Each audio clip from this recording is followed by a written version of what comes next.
Vamos então, nesse momento, passar a palavra de Deus. Amém? Deus abençoe a todos. Louvado seja Deus. Obrigado, Senhor, por mais um momento podermos cultuar, não é? Render nossa adoração àquele que é o autor das nossas vidas.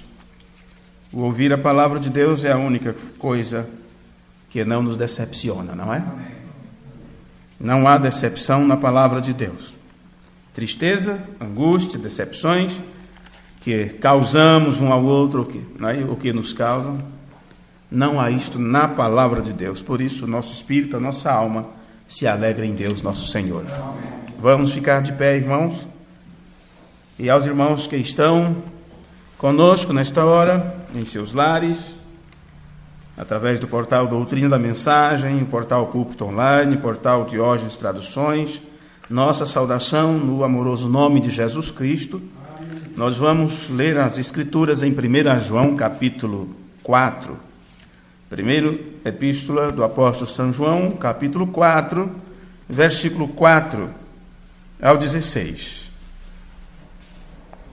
Louvado seja Deus.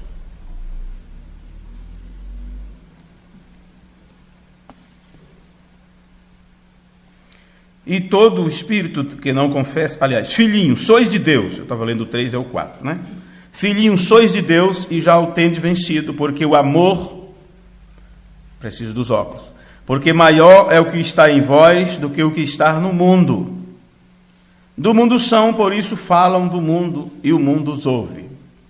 Nós somos de Deus, aquele que conhece a Deus, ouve-nos, aquele que não é de Deus, não nos ouve. Nisto conhecemos nós o espírito da verdade e o espírito do erro. Amados, amemo-nos uns aos outros, porque o amor é de Deus. E qualquer que ama é nascido de Deus e conhece a Deus. Aquele que não ama não conhece a Deus, porque Deus é amor. Nisto se manifestou o amor de Deus para conosco, que Deus enviou seu Filho unigênito ao mundo, para que por ele vivamos. Nisto está o amor. Não em que nós tenhamos amado a Deus, mas em que ele nos amou a nós, e enviou seu Filho para a propiciação pelos nossos pecados. Amados, se Deus assim nos amou, também nós devemos amar uns aos outros. Amém. Agradecemos-te, ó Pai Celeste, pela Tua palavra, pelo dom da vida, por esse instante que Tu tens nos permitido alcançar, quando junto podemos deixar de lado nossos afazeres e preocupações e dedicarmos um pouquinho do nosso tempo para o aprendizado da Tua palavra. Pedimos que o Senhor inspire os nossos desejos, que seja o Senhor a causar em nós tanto querer como realizar este querer. Aqui tem pessoas necessitadas. Muitos dos nossos irmãos estão em necessidade. E Tu conheces a necessidade de cada um de nós. Assim pedimos encarecidamente no nome de Teu Filho Jesus, que o Senhor dispense graça para Teu povo. Necessitamos da Tua ajuda, Senhor. E bem, sabendo nós que Tu já disponibilizaste para nós todo o acervo de bênçãos incontáveis, inimagináveis pela mente humana, e tudo que precisamos é tomar o remédio, confiar em Tua palavra, então, Senhor, ajuda-nos na nossa pouca fé. Acrescenta isto em nós, Pai bendito, que possamos aprender de Ti como devemos confiar na Tua palavra, qual é o processo de uma verdadeira confiança, como afastar de nós todo temor, todo medo, a ponto de chegarmos com confiança perante o trono da graça, com o amor do Senhor em nossos corações, para assim alcançar graça de Ti nesse tempo tão oportuno. Ajuda Teu povo. Nós Te pedimos o nome amoroso de Teu Filho Jesus, para a Tua glória. Amém. Amém. Vocês podem sentar. Precisava só de um pouquinho do som. Coisa pouca. Bom, irmãos, no último culto, No último culto que nós tivemos sobre esta minissérie que estamos pregando sobre amor, sobre o amor de Deus, eu recordo que nós falamos sobre a condição espiritual de quem ama. A condição espiritual de quem ama. E eu gostei daquele tema. Porém, eu gostaria de seguir adiante com o mesmo assunto e falar um pouco sobre um reflexo da nossa própria condição espiritual. O que estamos refletindo? Quando no sermão Cristo é o mistério de Deus revelado, no parágrafo 80, por aí, o mensageiro de Deus diz que temos de amar um ao outro sobre tudo. Ele está falando para nós de um amor incondicional, que não é imposta nenhuma condição para limitar este amor. Não depende se o irmão me ama para eu amá-lo, não tem nenhuma condição estabelecida. Se você for bom para mim, eu serei bom para você. Se você me tratar bem, eu tratarei bem você. Ou a minha educação começa, a minha educação termina quando termina a sua. Não sei se é assim o ditado que dizem, mais ou menos isso. Não depende disso. É o outro querendo massacrar-nos, humilhar-nos, nos matar, nos ferir, e mentindo disserem todo mal contra vós. Exultai e alegrai-vos. Tem como você exultar e alegrar com ódio? Não, só com amor. Só com amor.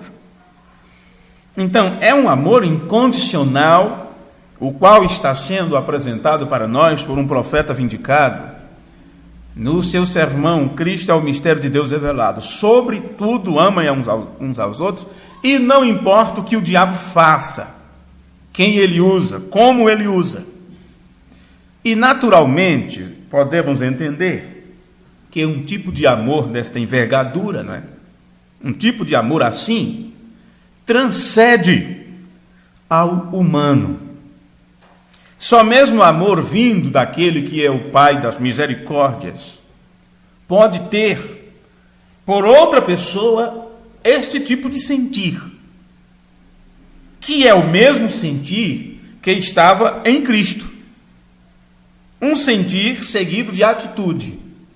Um amor seguido de atitude de quem ama.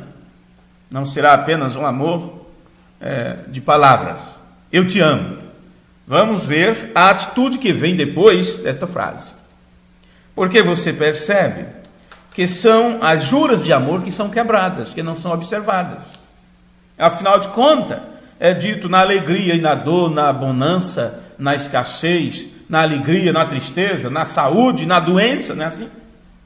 Não há uma condição estabelecida. Se coçar as minhas costas, eu coçarei a tua. Não, é diante de todas as circunstâncias que se apresente, é dito amarei, respeitarei. Claro, não tem como você respeitar se você não tem amor. E assim sucessivamente. Então, é um amor que é justamente esse mandamento que não é observado. E é claro, se temos o mesmo sentir que estava em Cristo Jesus, é exigido de nós atitudes de quem ama.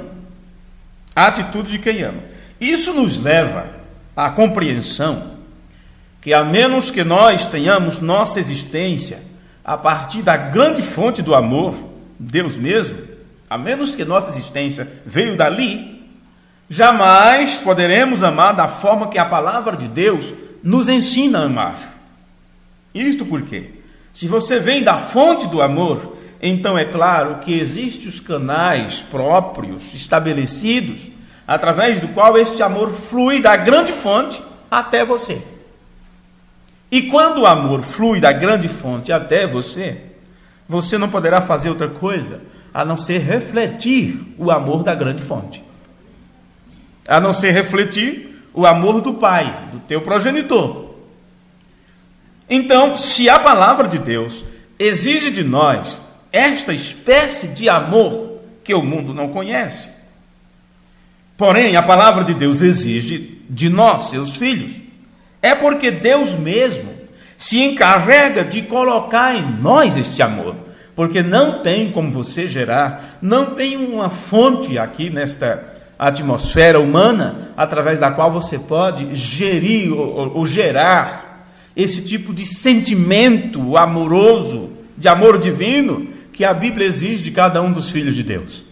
Você tem que receber este amor desta grande fonte. E Deus exige de nós que nós amemos como Ele estabeleceu para ser amado, porque Ele próprio é quem se encarrega de colocar este amor em nós, porque Deus sabe que nós não poderemos adquirir isto aqui nesta terra, nem podemos produzir isto de nenhuma forma, de nenhum meio ou forma, a menos que este amor venha para nós do próprio Deus. Amém?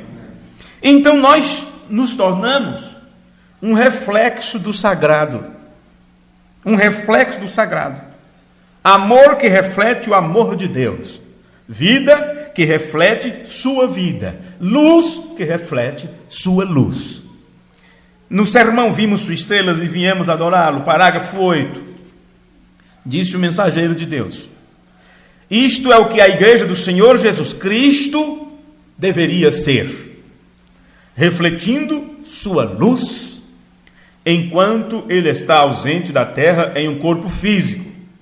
A igreja deve ser o reflexo de Jesus Cristo nesta hora negra, ou nesta hora escura.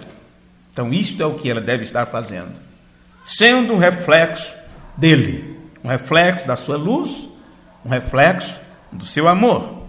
Então você percebe uma coisa, que nossas atitudes, nossos gestos, nossos atos, é o que reflete o que nós somos, ou somos o reflexo de nossas atitudes.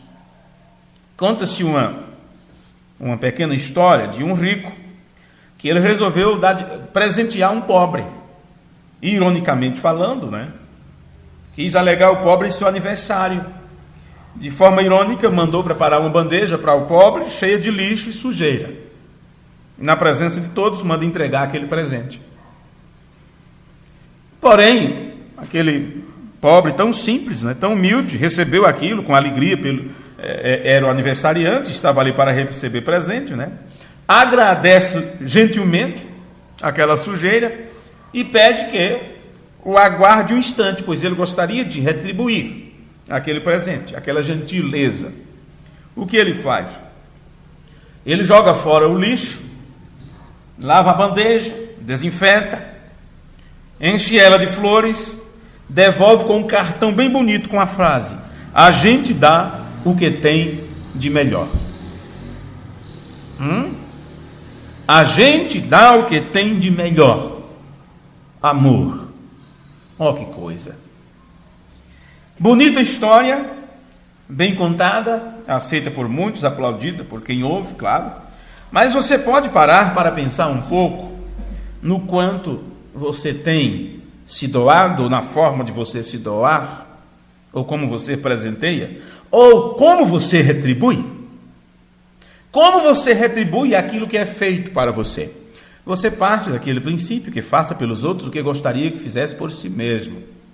Porém, parece que isso vai por terra quando é alguém que te faz uma coisa ruim. Aí você nunca faz o que você gostaria que a outra pessoa tivesse feito. Você quer retribuir o pisão. O outro só cometeu um arranhão, você já lhe quebra um dente. Que você diz: não vou levar desaforo para casa.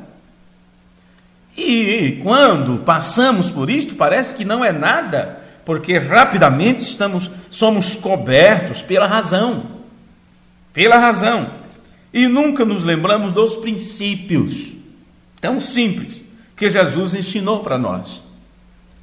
A gente dá o que tem de melhor. Então, observe o que você tem dado. Observe como você tem retribuído.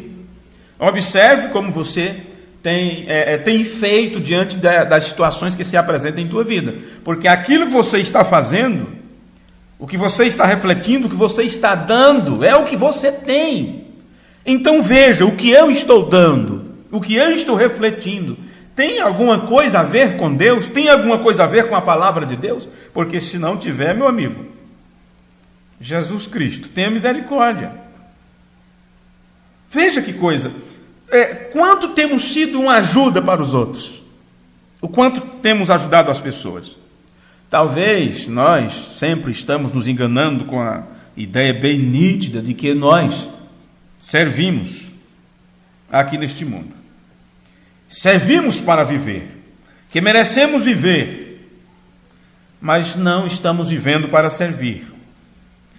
E se não estamos vivendo para servir, você sabe uma coisa: a tua vida é um reflexo da tua condição espiritual. Se você tiver certeza disto, que a tua vida é um reflexo da tua condição espiritual, então é claro que você passa a cumprir as palavras de Paulo, que diz que nós somos uma carta lida, uma carta escrita e lida por todos os homens. Então não importa o quanto que nós falamos que somos, não importa o quanto que testificamos, que cremos, que somos, que pertencemos. Nossos gestos, nossas atitudes, a forma de nós interagirmos aqui neste mundo mostra o que somos, de quem somos, a quem pertencemos e inclusive de onde viemos e qual tipo de luz estamos refletindo, de onde está vindo o que estamos refletindo para este mundo. Tem que vir de alguma fonte. A energia que nós conseguimos canalizar para este mundo, através de nós, cada um de nós, nos tornamos como que um portal, ou para o amor de Deus expressar-se a este mundo através de nós, ou para as artimanhas do diabo, um amor falso, um sentimento contrário ao amor, porém bem camuflado, a ponto de você até enganar a si mesmo e pensar que ama. No sermão A Fase Presente do Meu Ministério, parágrafo 33, disse William Branham: agora eu creio que quando Deus começou a cobrir a terra, talvez a primeira coisa que ele fez foi uma medusa, e daquilo um sapo, e assim por diante. Mas você vê, continuamente isto vai se tornando mais parecido e mais parecido à imagem do homem.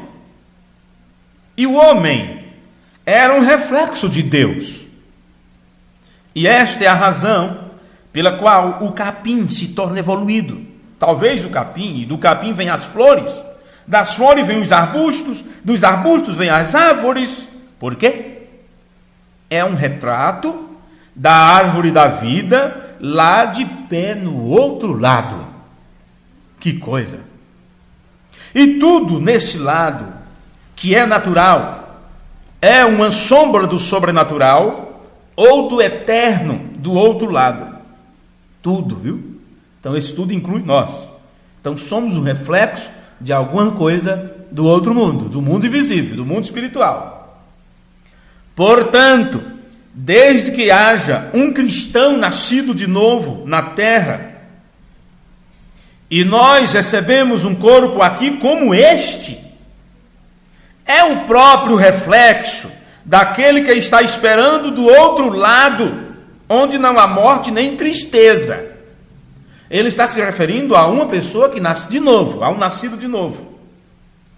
Então, ao adquirir este corpo, que tipo de vida viveremos nesse corpo?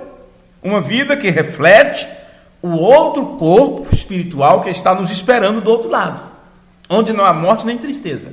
E isto é o que faz nossos corações famintos por tal coisa como esta. Por sermos um reflexo daquele outro corpo que não morre, onde não há tristeza, onde só há alegria, então nós temos fome pelo espiritual, temos fome pela palavra, que é viva e permanece para sempre. Vê? Você procura se alimentar da palavra, a palavra te faz um bem enorme. Dependendo do dia é como uma feijoada, dependendo do dia é como uma lasanha. Depende da necessidade, depende do teu paladar. Mas tem dia que você diz: não estou sentindo gosto nenhum. Teus sentidos ficam embotados por uma gripe, seja o que for, você diz: não estou sentindo gosto nenhum. Não estou sentindo o cheiro dessa comida. O que adianta comer uma comida dessa se eu não estou sentindo o gosto dela?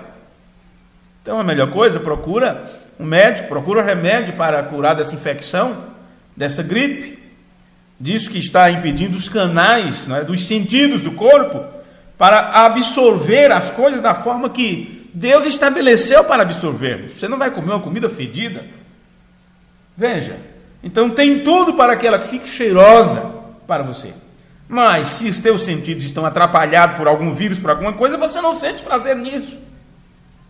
Então, quando você não sente prazer na lei do Senhor, então quando a ministração da palavra já não traz para você aquele gozo do Espírito, aquela alegria, aquele desejo de servir a Deus, aquele desejo de ir à casa do Senhor, aquele desejo de se sentar com os irmãos, de louvar, de cantar, de ler as Escrituras, quando você não está sentindo esse desejo, então o sentido da alma está embotado, a dúvida está ultrapassando a fé.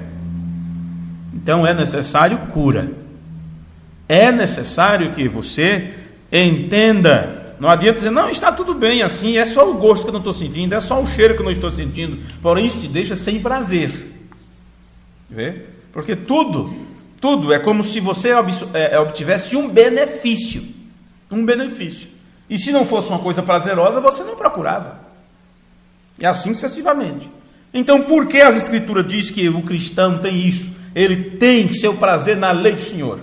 Se não lhe desse prazer, se não lhe desse um bem-estar, um estágio de espírito transcendental, vamos dizer assim, se não lhe causasse isso, ele não procuraria meditar na lei do Senhor de dia e de noite. Procuraria outra coisa para substituir. Então, se outra coisa está entrando em tua vida para substituir a palavra de Deus que deveria satisfazer teus desejos, se é outra coisa que está fazendo isto, então alguma coisa está mal em algum lugar, porque você não está fazendo outra coisa a não ser refletindo algo que está no lado invisível. E se isso que você está refletindo reflete-se através de você de uma forma contrária à palavra, então existe uma coisa bem tremenda do outro lado que está te direcionando, que está te inspirando. Porque para começar, reflexo é isto. Vamos seguir aqui? Deixe-me ver. Fase presente do meu ministério, estou no parágrafo 33, 34. Vejamos. Tudo neste lado que é natural é uma sombra do sobrenatural ou do eterno do outro lado.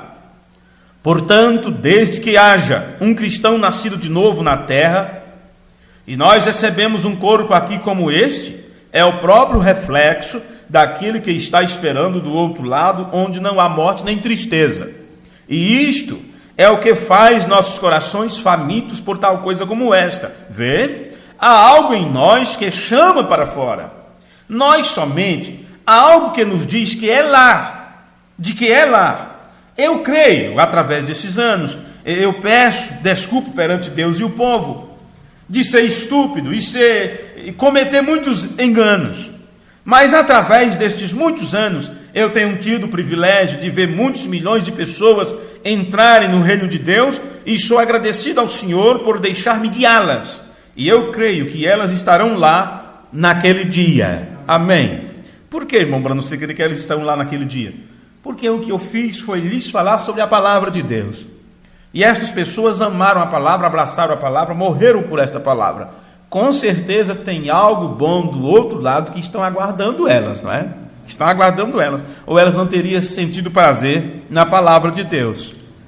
Irmãos, somos um reflexo vivo do que pensamos. Somos um reflexo do que sentimos. E você sabe, a energia que emanamos é um reflexo do que há dentro do nosso ser. Poderíamos citar aqui tantas coisas que o William Branham disse em seus sermões, porém, ficarmos apenas citando, não é, tanta coisa, nós passaríamos aqui dias e mais dias, não é? Poderíamos lembrar daquela irmã, que a irmã Meida disse, foi tão gostoso sentar ao lado daquela jovem, ela emanava uma atmosfera tão boa, né? Poderíamos entrar em cada detalhe aqui. A energia que emanamos é um reflexo do que há dentro de nosso ser. Se nós carregamos dúvidas, se nós carregamos dentro de nós ressentimentos, se nós carregamos dentro de nós mágoas, tristeza, raiva, tudo isto se reflete nas nossas ações. Tudo isto se reflete até mesmo através de nosso olhar. Vê? E como dizem que os olhos são o espelho da alma, vê? Porque reflete o que está lá no centro, no homem interior. Mas o que é um reflexo? O que significa um reflexo? Reflexo, produzido por reflexão, refletido. E como isto é feito? Bom, eu vou fazer algo para refletir uma coisa boa. Olha, eu vou orar, os irmãos estão vindo ali, vou ficar em oração. Eles veem que eu estou orando. Reflexo não é assim. Irmão, sabe o que é? Eu estou com a cara meio triste assim, porque eu estou jejuando. Né? Como o irmão Rubens contou a história daquele camarada. Esperava os irmãos ir aproximando de onde ele morava, ele via, né? Ele via os irmãos que iam vindo, ele já corria, pegava a Bíblia, sentava e ficava lá. Chegava os irmãos, ele, meus irmãos, mas como é bom ser crente, né? Como é bom ser crente, eu estava lendo, meditando aqui na palavra, aquela coisa toda. Isso não é refletir, isso não é reflexo. O que mais encontramos é esse tipo de coisa. São pessoas tentando refletir a Cristo, tentando refletir a vida cristã, tentando passar adiante uma boa imagem, a imagem de um bom moço, de um bom pai, de boa esposa, de bons filhos, de bons irmãos, e vai nessa tentativa. Reflexo não é assim. O próprio dicionário nos diz: reflexo, produzido por reflexão, inconsciente. Vê? Inconsciente. É aquilo que você diz, mas o que é que foi? Não fiz nada. Quando é que te vimos nu e te vestimos? Vê? Do que estamos falando aqui? Quando foi que te vimos em necessidades e acudimos? Porque o reflexo da vida cristã, o refletir o amor de Deus é instintivo. Não, esquisito. Ruim de ser pronunciado pelo menos no meu linguajar. Instintivo. Em outras palavras, aquilo torna-se parte de tua natureza. Aquilo torna-se parte do teu instinto de vida. Aí eu teria que olhar a definição de instinto, né? De instintivo. Mas não temos tempo para tanta coisa. Reflexo é isso, produzido por reflexão. Inconsciente. Você não faz porque você quer fazer, deseja fazer. Aquilo está em você. Não porque você procurou, porque você correu atrás, porque Deus colocou ali. Está no teu DNA. E está no teu DNA. Não tem como você ser diferente. As pessoas te maltratam, no entanto, o troco que você dá é o dobro em amor. Você faz isso de forma inconsciente. Não, me atingir, eu tenho que ser bom, porque o cristão tem que ser bom. Não é assim. É de forma instintiva. É de forma involuntária. Involuntária. Que se faz sem consciência do fato. Olha porque é bom você entender um pouco, você pesquisar sobre estas coisas. Porque reflexo pode ser muitas outras coisas.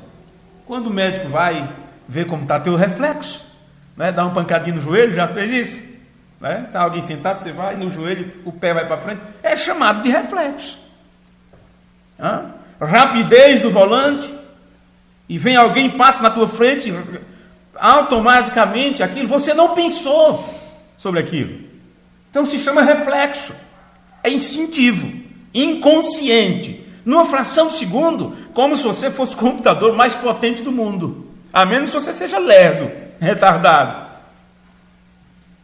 Mas se teus neurônios estão funcionando corretamente, passando energia de um para outro, sem levar curto-circuito, claro. Mas se está tudo bem, em fração de segundo você consegue fazer altas equações, milhares delas ao mesmo tempo. Programa, distância, velocidade, tudo ao mesmo tempo.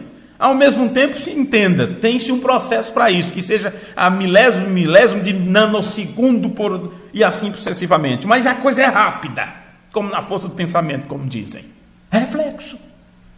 Por quê? Por que usa-se essa palavra para isto? Porque é algo feito inconsciente. Você não diz, vão bater no meu joelho, eu vou dar o cutucão para frente. É assim. Aquilo é feito, aquilo é um instinto. Então entenda que esta mesma explicação se dá para o caso de refletirmos o que Deus colocou em nós, o que está em nossa natureza, o que está no nosso DNA. Reflexo que se faz sem consciência do fato. Vê? Agora, quando você leva para um sentido figurativo, isso já trata de uma imagem confusa. Imagem confusa. Uma reminiscência.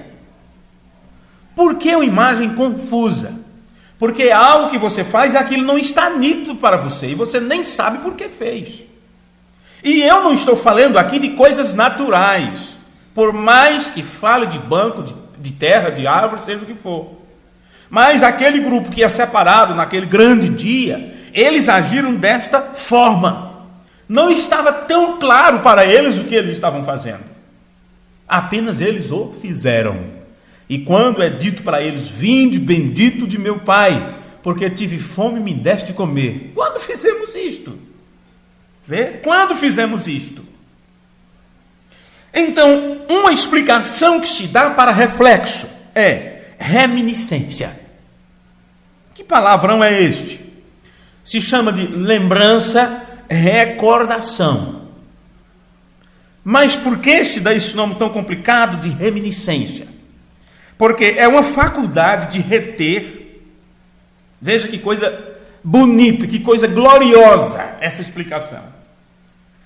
É faculdade de reter, segurar, ter consigo, e reproduzir conhecimentos adquiridos. Veja, quando Jesus esteve na terra, no corpo físico, o que ele fez? Falaram de suas obras, falaram de sua doutrina, dos seus feitos. Veja, e aquilo era um conhecimento adquirido. O que eu aprendi, o que eu vos falo, a doutrina não é minha, eu aprendi do meu Pai. Era um conhecimento adquirido, estava nele, ele não podia fazer outra coisa a não ser isto, a não ser aquilo que estava nele fazer. Faculdade de reter e reproduzir conhecimentos adquiridos. Isto fica registrado em tua memória, mesmo que você não saiba disso, mas está lá. É lembrança vaga e quase apagada. Bom, então eu tenho que refletir o amor de Deus, a compaixão de Deus, as atitudes de um filho de Deus, e isso está em minha memória, isso está estabelecido em meu DNA, faz parte da minha vida, do meu instinto, de tudo, e eu não sei disso de forma tão clara. E o William Branham explicou isto desta forma, dizendo: somente Jesus sabia quem ele era. Vê? Somente Jesus sabia quem ele era. Nós viemos por um processo que nos esquecemos de tudo.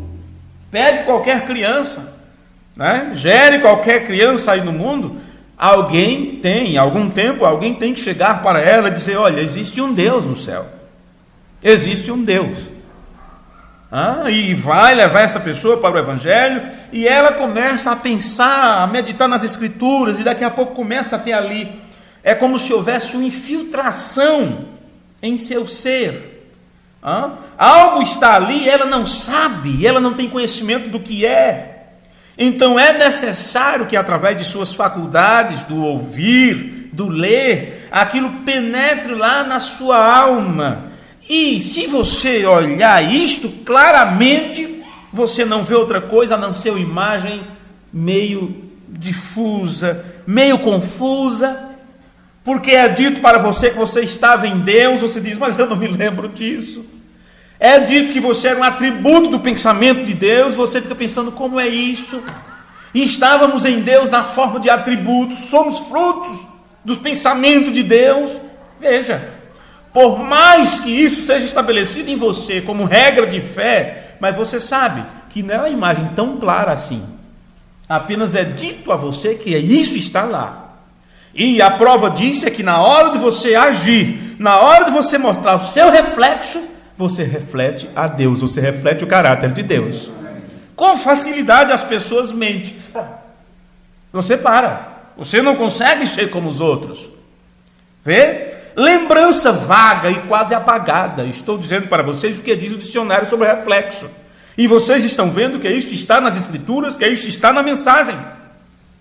Só Jesus sabia quem ele era. Nós não. Então, através de um processo, é dado para nós uma vaga imagem.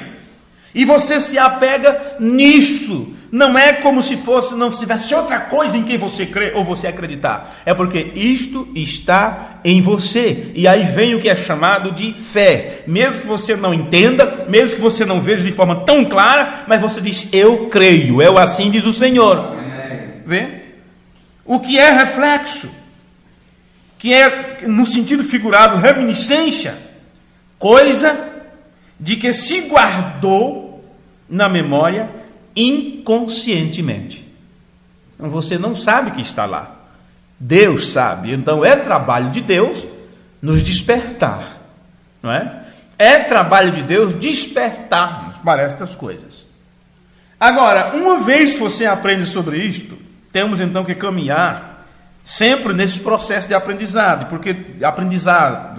Porque Deus não quer de nós apenas palavras.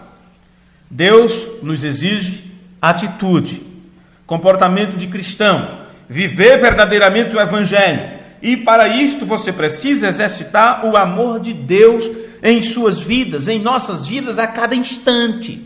Não devemos esquecer que o nosso tema é sobre o amor, um amor incondicional. Sobretudo, amem uns aos outros. Mas escute, é só os irmãos que devo amar? Não, Jesus disse, amai os vossos inimigos, orai pelos que vos maltratam e vos perseguem. Então isso tem que estar em nós, como parte da nossa existência, como parte da nossa natureza, como parte da nossa alma. Então é necessário que nos perguntemos, a cada atitude a ser tomada, o que Jesus faria em meu lugar? Como Jesus se comportaria diante disso? Porque quando o recebemos como Senhor e Salvador de nossas vidas, já não somos nós que vivemos. Paulo disse, é Cristo que vive em nós. Então, qual tipo de vida Cristo viveu? E se a vida de Jesus vive através de nós, como deve ser o nosso agir? Vê? Como deve ser o nosso agir? No sermão a ele ouvi, parágrafo 127, disse o mensageiro de Deus: os velhos batedores de ouro, você sabe como sabiam se era um ouro realmente bom? Eles tomavam aquele ouro e o batiam, e o viravam, e o batiam, até tirar toda a impureza dele. Sabe o que Pedro diz sobre a prova da nossa fé, que é mais pura e refinada do que o ouro que é provado no fogo? Mas o ouro fica brilhoso, mas ele apanha demais antes, né? E nós queremos refletir o caráter de Deus sem apanhar, sem ser batido, sem ser sacudido. Então você percebe que não é apenas, eu sou um crente, eu sou um cristão, glória a Deus. Não é apenas isso. Vê? Batiam até tirar toda a impureza dele. Você sabe como eles sabiam quando a impureza já não estava mais ali? Quando eles viam seu próprio reflexo nele. Então eles sabiam que toda a pirita e coisas já não estavam ali. Todas as rochas e substâncias estavam fora. Aquilo era puro ouro. Então o que o ourinho fazia, o batedor do ouro faz? Ele vê sua imagem refletida. Você pode ter uma nítida ideia, né, dessa imagem refletida. Olha que coisa, falando de nitidez de imagem. Você pode ter uma nítida ideia que esta imagem refletida não era uma coisa tão clara. Certo? Não tem como você comparar uma imagem refletida no ouro e uma imagem refletida no espelho. Você vê, você pode entender que a imagem refletida no ouro não é uma coisa tão clara, porque aquilo é apenas um reflexo. Um reflexo. E aí você pode entender a diferença de um reflexo disso para o que Jesus é, o que nós somos de Deus, como imagem e semelhança de Deus, e a diferença de Jesus, que é uma cópia exata do seu ser. Jamais conseguiremos refletir aquela imagem. Porém, a imagem que está para nós refletirmos, mesmo que seja uma imagem não tão clara, mas tem que ser como a do ouro, sem nenhuma impureza. Vê? Porque Deus não exige de nós aquilo que nós não daríamos conta. Todas as rochas e substâncias estavam fora. Aquilo era ouro puro. Quando o batedor podia ver seu reflexo, esta é a maneira que Cristo está fazendo com sua igreja. Ele a está batendo, virando-a, e batendo, e virando-a, e batendo. Como ousa um pregador ser suficiente frouxo para não falar da palavra de Deus e dizer aos homens e às mulheres que eles estão vivendo erroneamente? Porque isso significa que ele não é um bom batedor. Não está batendo e virando de um lado para o outro. Lhes dizer que é errado estas roupas imorais, é errado fumar cigarros, é errado ficar em casa e não ir à igreja, é errado jogo e corridas e comportar-se de maneira que a igreja está se comportando hoje, jogando na loteria e coisas. Deus proíbe. Quando eu tenho que fazer isto? Não, Senhor, bate esta coisa até... Jesus bate com o Espírito Santo até que ele veja seu próprio reflexo nela. Então você poderá ver as obras de Cristo serem realizadas na igreja. Então ela estará pronta para o rapto. Amém. Crê você nisto? Todos vocês? Está bem. Vê? Ele fala mais sobre isso no sermão A Estatura de um Varão Perfeito. Parágrafo 77. Veja, ele se repete e leva para uma ideia a mais aqui. Nos dias antigos, quando purificavam o ouro, antes de ter os fundidores para queimar as impurezas, golpeavam o ouro para tirar o ferro, cobre, etc. E o golpeava por um lado e logo pelo outro. Os índios na América ainda fazem assim. Sabe você como sabiam eles quando tinham o produto perfeito? Sem ferro, ferrugem, escória, etc. Quando o que estava golpeando podia ver-se no ouro, como no espelho. Quando o ouro era suficientemente claro e limpo, até que refletia ao que eu estava golpeando. Assim é como faz Deus. Ele toma o ouro que tem encontrado na terra, que é eu e você, e o golpeia pelo Espírito Santo, vezes a por vezes. Então, o que tiver de ser sacudido em nossas vidas tem que ser sacudido. Não importa se reclamamos, não importa se uma hora estamos tortos, todo amassado de um lado ou do outro. O Espírito Santo tem que bater mesmo. Até que possa ver sua semelhança. E isto é o que nós devemos fazer. Refletir ao Filho de Deus. E agora, devemos fazer sua obra. Em verdade vos digo, aquele que crê em mim, também fará as obras que eu faço, e maiores que estas fará, porque eu vou para o Pai. João 14, 12. Estamos começando a refletir as obras de Cristo, mas somos muitos os que procuramos fazer as obras de Cristo, antes que o reflexo de Cristo se encontre em nós. Aqui está o problema, viu? Tentar fazer as obras de Cristo sem estar batido para isto, sem ser um reflexo. Agora, ali está o mal. Encontramos estas coisas acontecendo. Você bem o sabe, e eu também. Vemos aqueles que tropeçam pelo caminho e encontramos o resto dos pregadores e cristãos ao lado do caminho, e isto é porque não entraram corretamente ao assunto. E por isso estou aqui nesta manhã para procurar ensinar a esta igreja e a mim mesmo como devemos chegar a ser o lugar da morada do Deus vivo. Amém. Amém. O irmão Branham, ele teve este princípio, como nós já citamos para vocês outras vezes, não é? Ele viveu este princípio, que era, se você não pode dizer algo bom sobre uma pessoa, não diga nada. Não diga nada. Olhe o que você tem dito sobre os outros. E veja o que você tem falado sobre as outras pessoas. Se você só encontra coisas ruins para falar, isso não é justificativa para você dizer assim, não, mas Eu vou falar o que de tal pessoa? Ela só faz coisa ruim. O que eu vou falar de tal irmão? Ele só vive errado. Então, o erro dele é coisa boa para se contar? As coisas ruins que ele pratica, ou que ela pratica, é coisas boas para você contar? Vai edificar alguém? Você está se edificando com isso? Porque se você é espiritual e vê que aquilo são coisas ruins, então é melhor você não ser um que reflete isto. É melhor você ser uma pessoa que não passa adiante essas coisas ruins. Que é muito fácil citar o que o profeta citou, mas muitos estão citando como papagaio cita. Papagaio que é criado na casa de crente, ele canta até somente crer. Não é? Ele canta somente crer, ele canta sublime graça. É assim. Mas imagine um papagaio que é criado em casa onde só tem piada, só tem palavras torpes. É aquilo que ele fala. Tem gente que não passa de papagaio. Ao grupo que pertence ou ao espírito que está naquele grupo, é como as pessoas agem.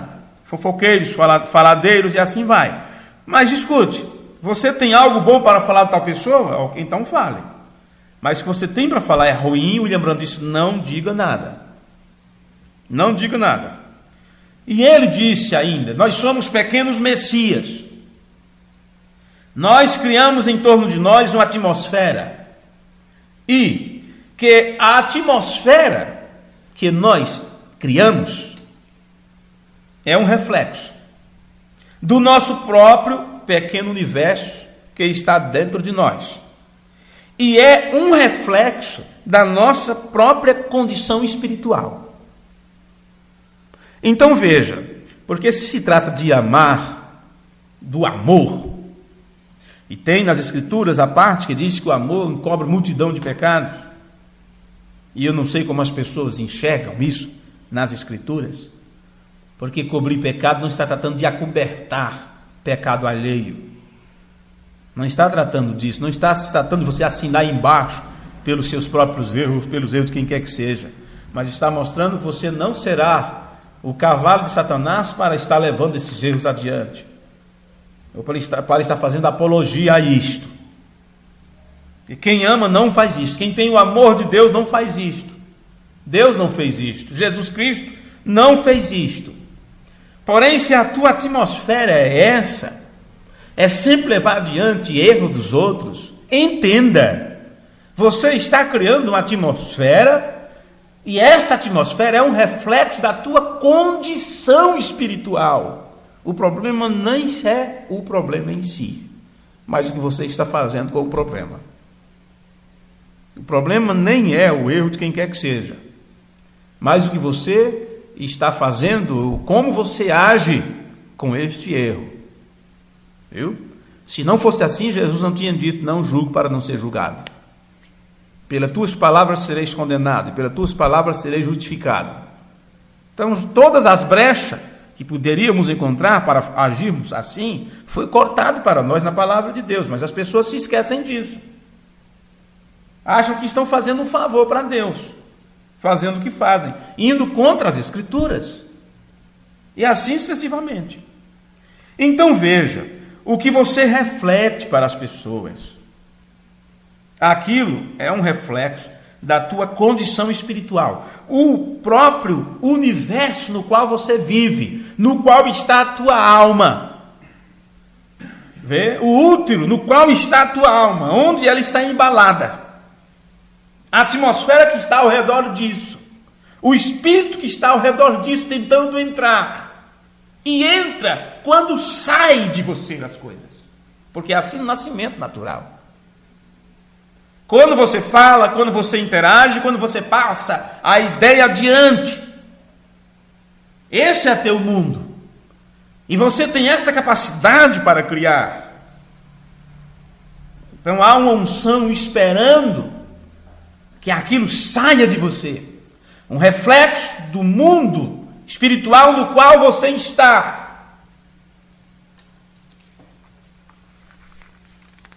Mas do princípio não foi assim. Parágrafo 8. Alguma vez você tem encontrado pessoas com quem você ama estar, Você apenas ama estar? Tem tido isso? E por quê? Eles criam uma atmosfera com a sua vida, a maneira como eles vivem, e as coisas que eles pensam a respeito, e o amor que tem por você. Você vê que o amor está incluído aqui? Você cria uma atmosfera, e essa é a atmosfera que você tem que ter para orar pelos enfermos. Veja, é a mesma coisa. É o amor que expulsa os maus espíritos. Como é que é, William Brandon? É o amor que expulsa os maus espíritos. E as pessoas pensam que vai expulsar o espírito da mulher, dizendo: tu está endemoniada, mulher. Eu te amarro em nome de Jesus. Ora, se tudo que aquela outra pessoa faz, aquela pessoa ranzinza, carrancuda e reclamão e aquela coisa toda, se isto é um espírito, o irmão Brando chega a falar, e você aí com essa natureza como uma serra elétrica, se isto é um espírito ruim, você não vai conseguir libertar aquela pessoa disso e automaticamente libertar a si próprio daquela condição, porque você fica automaticamente preso sob uma atmosfera do outro, que convive junto, interage junto, dorme junto, trabalha junto, dependendo de quem seja. William Brand disse que é o amor que expulsa os maus espíritos. Então você tem que aprender sobre o amor, entender o que é amar, para mudar isto, para que seu universo seja forte o suficiente a ponto de envolver aquele universo mortal, de morte, de espírito contrário à palavra de Deus. E aquela alma daquela pessoa, que está numa condição terrível de existência, possa então sair deste invólucro de morte. Explicando a cura da filha de Jairo, parágrafo 37, o profeta disse: o que você é aqui, sabe, nesse corpo que nós estamos agora, o que você é aqui é um reflexo do que você é em outro lugar. Aqueles que ele chamou, onde você foi chamado não foi aqui, foi antes da fundação do mundo. Aqueles que ele chamou, ele justificou. É isso mesmo? Aquele que ele justificou, ele glorificou. Já na presença do Pai, temos um corpo glorificado. Veja isso. Não é uma coisa que vai acontecer, que vai estar, que vai ser feito. Já na presença do Pai, temos um corpo glorificado. Ufa! Não foi isto profundo? Tudo bem, nós vamos descobrir se é certo ou não. Se este tabernáculo terrestre for dissolvido, nós já temos um esperando. É isso mesmo? Então, agora, o que somos? Isso não é futuro, é já, é agora.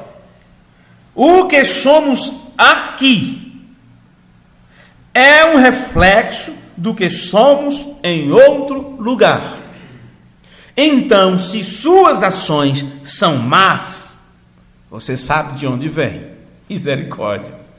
Se as suas ações for má, então mostra onde está o teu corpo espiritual. No mundo invisível. Você sabe onde seu outro corpo está esperando. Então, uma pessoa que só tem má ações, em outras palavras, que não tem a ação movida pelo amor de Deus, onde está esse outro corpo? Onde está o corpo desta pessoa? Eu tenho apenas 8 minutos. No sermão, deixe-me ver aqui, deixe-me passar mais 2 coisas aqui. No sermão Paulo, prisioneiro de Cristo, ele fala, no parágrafo 12: e agora, quando vejo como se vocês estivessem assentados lá fora, geralmente de pé, conversando, aquilo significa que vocês estão vivendo, mas é simplesmente uma sombra da vida, porque qualquer coisa que tem que ter o escuro em si para fazer uma sombra, vê? Porque uma sombra tem que possuir tanto de escuro e tanto de luz para formá-la. Não pode ser tudo escuro e não pode ser tudo luz. Se é escuro, é realmente escuro. Se é luz, não há nenhuma sombra. nada para fazer uma sombra. Mas se for misturado com a luz e o escuro, isto faz a sombra. Então, somos realmente sombras de luz, que não somos tão claros como a luz. Vê?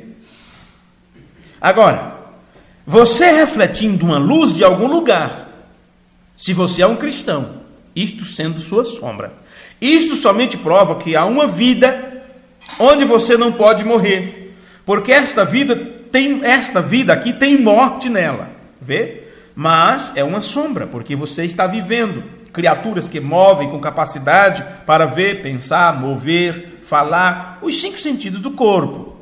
Mas mesmo sabendo que você está morrendo e há tantos problemas, você sabe, isto pode ser somente, um reflexo, vê?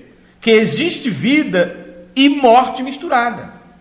O físico tem que morrer, mas se você é refletido através de sua vida mortal, a luz dos céus, então você está refletindo a vida eterna de Deus.